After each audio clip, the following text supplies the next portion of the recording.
পশ্চিমা দেশগুলোতে আস্তে আস্তে এই যে মুসলমানরা কিন্তু নিষিদ্ধ হয়ে যাবে, অর্থাৎ যারা অলরেডি সেখানে গেছে তো গেছে, কিন্তু নতুন করে এই পশ্চিমা দেশগুলোতে ভিসা দিয়ে বা ইমিগ্রান্ট ভিসা দিয়ে বা ওয়ার্ক পারমিট দিয়ে এই সমস্ত দেশে নেওয়া বন্ধ করে দিবে।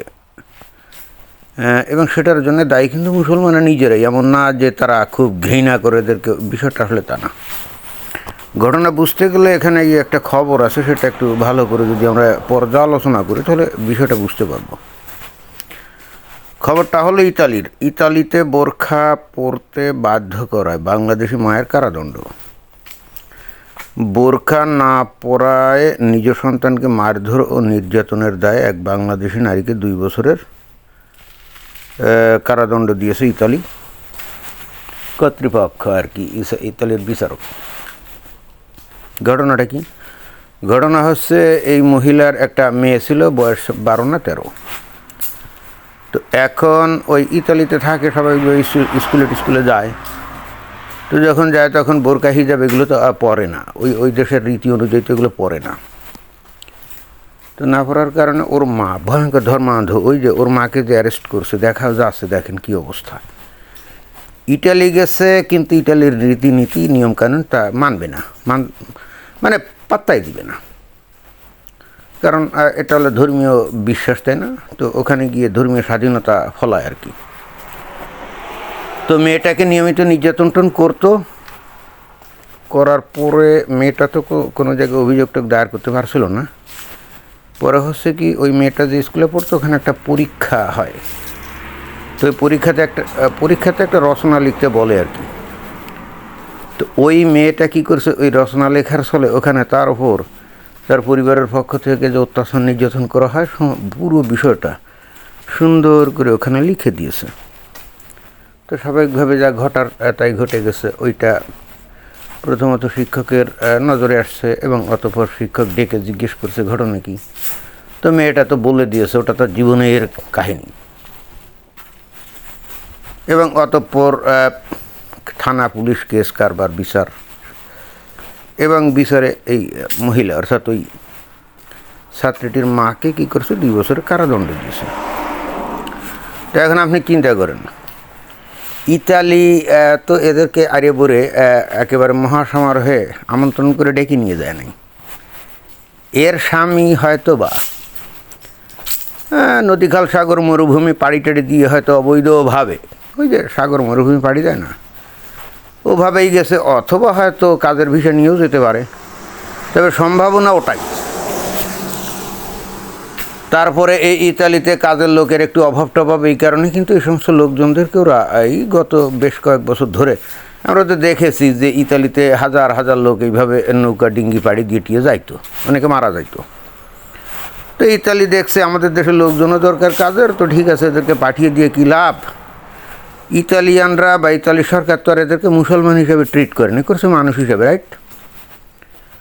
তো ভালো কথা, তাদেরকে থাকতে দিয়েছে, আশ্রয় দিয়েছে, অবশেষে মনে হয় নাগরিকত্বও দিয়েছে। তা না হলে বউ নিয়ে বা বাচ্চা নিয়ে কীভাবে গেল? অর্থাৎ ওই লোকটা নাগরিকত্ব পেয়েছে এবং অতঃপর কি ওর বউ এবং মেয়েকে নিয়ে গেছে, এবং অতঃপর এই মেয়ে স্কুলে ভর্তি হয়েছে।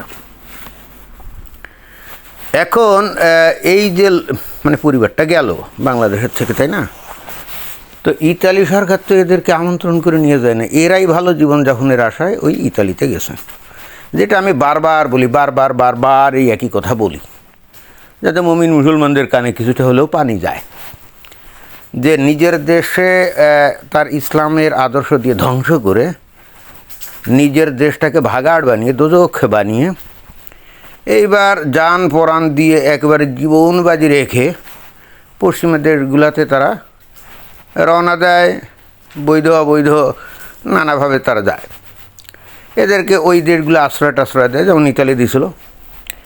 যেই ওখানে বৈধ হয়ে গেল, নাগরিক হয়ে গেল অথবা পিআর হোল্ডার হয়ে গেল, সাথে সাথে ওর মাথায় শুরু হয় এইবার যে আদর্শ দিয়ে তার দেশটাকে ধ্বংস করে একটা ভালো জীবনযাপনের আশা ইতালি গেছিল না, ওই আদর্শটা ওই ইতালিতে বাস্তবায়ন করা এবং ওই জায়গায় আপাতত ঘেঁটে তৈরি করা, কিন্তু উদ্দেশ্য থাকে ভবিষ্যতে যে টোটাল ইটালিটাকেই তারা ইসলামিক বানাবে এবং যে দেশটাকে তারা ইসলামী আদর্শ দিয়ে ধ্বংস করে গেল অর্থাৎ বাংলাদেশ, এই ইটালিকে তারা ঠিক হুবহু সেটাই করবে। আমি আরও একটা বক্তব্য বারবার বলি, আপনারা যারা আমার ভিডিও শোনেন নিয়মিত হয়তো খেয়াল করেছেন, এবং এই বক্তব্যগুলো বারবার দেওয়ার কারণ হচ্ছে এই জিনিসগুলো যেন মানুষের মাথায় গেঁথে যায়। অর্থাৎ একবার বললাম আর বললাম না, তো আমার এই ভিডিও এই প্রথম চান্সে কয়জনই বা দেখে, তাই না? 2, 3, 4, 5 নাইলে 7, 10 হাজার, এর বেশি তো দেখে না। তাহলে গুরুত্বপূর্ণ মেসেজটা এটা উবে গেলে তো হবে না, এটা তো বারবার মানুষের মাথায় ঢুকাতে হবে, কানে শোনাতে হবে, তাই না? তো আর একটা মেসেজ আমি কিন্তু বারবার দিই, এই যে লোকগুলা ধরেন এই যে বাংলাদেশের এই যে পরিবারটা এই যে ইতালিতে গেছিলো, এখানে তারা সত্যি সত্যি কিন্তু ভালো জীবনযাপন আল্লাহ লাভের আশায় গেছিলো, এমন না যে সেখানে গিয়ে ইসলাম প্রচার করতে গেছিলো, না, এটা কিন্তু করতে জানে। ওর মিশন ভিশন কিন্তু ছিল না যে ইটালি গিয়ে ইসলাম প্রচার করে ওই অঞ্চলটাকে বা ইটালিকে ইসলামী করবে, না, এটা কিন্তু তাদের উদ্দেশ্য ছিল না। যখন গেছে তখন এই ধরনের উদ্দেশ্য তো ছিল না। এই ধরনের উদ্দেশ্য প্রত্যেকটা মুসলমানের অবচেতন মনে থাকে। অর্থাৎ প্রত্যেকটা মুসলমানের দুইটা চরিত্র, একটা হলে উপরে, একটা আর একটা হলে ভিতরে।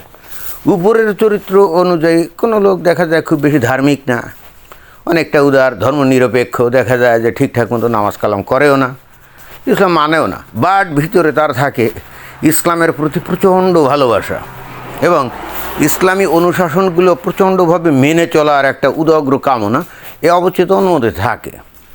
তো যখনই এই পশ্চিমা দেশগুলোতে এরা গিয়ে থিতি হয়ে যায়, সেটেল ডাউন করে, নাগরিকত্ব পায়, যাবতীয় সুযোগ সুবিধা পায়, গণতান্ত্রিক অধিকার পায়, বাক স্বাধীনতা পায়, তখনই আসলে ওই অবচেতন মনের ওই যে বিষয়টা চেগাল দিয়ে ওঠে। কারণ ও তো দৃঢ়ভাবে বিশ্বাস করে ওর ধর্ম ইসলাম এটা হলো দুনিয়ার একমাত্র খাঁটি সত্য ধর্ম। এই বিশ্বাস থেকে সে তো কোনোদিন বিচ্যুত হয়নি। সে যখন বাংলাদেশের থেকে ইতালি গেছিল তখনও কিন্তু সে তার অবচেতন মনে এই দৃঢ় বিশ্বাসটা ছিল এবং সে কখনোই মনে করেনি যে তার এই ধর্মীয় বিশ্বাস দ্বারাই কিন্তু বস্তুত বাংলাদেশটাকে ভাগাড়ে পরিণত সে করছে। না, এটাও সে বোঝে না, মানে এই বুঝটা তার মাথায় আসে না। তো যাই হোক, এবং তখন মানে যদি তাকে বলা হয় যে তুমি তোমার আদর্শ ধর্ম বিশ্বাস দিয়ে তো তুমি তোমার দেশকে ধ্বংস করছো, তো এটা কেন করছো, তখন কিন্তু স্বীকার করবে না। তখন ও নিজের দোষকে অস্বীকার করে বলবে এইটা ইহুদি নাসারাদের ষড়যন্ত্র, এটা ভারতের ষড়যন্ত্র, এইটা বস্তুত বাংলাদেশে হুজুরদের মধ্যে বিভেদ তৈরি করে দিয়ে এটা ভজগড় লাগিয়ে তারপরে বাংলাদেশে এই সমস্যা। মানে ও কোশ্চিনকালেও কল্পনা করে না যে ওর ধর্মীয় আদর্শটাই আসলে সমস্যা। মানে তার ধর্মীয় আদর্শের মধ্যে সে কোনো সমস্যা খুঁজে পায় না, কারণ সে তো দৃঢ়ভাবে বিশ্বাস করে ওটা একমাত্র সত্য ধর্ম।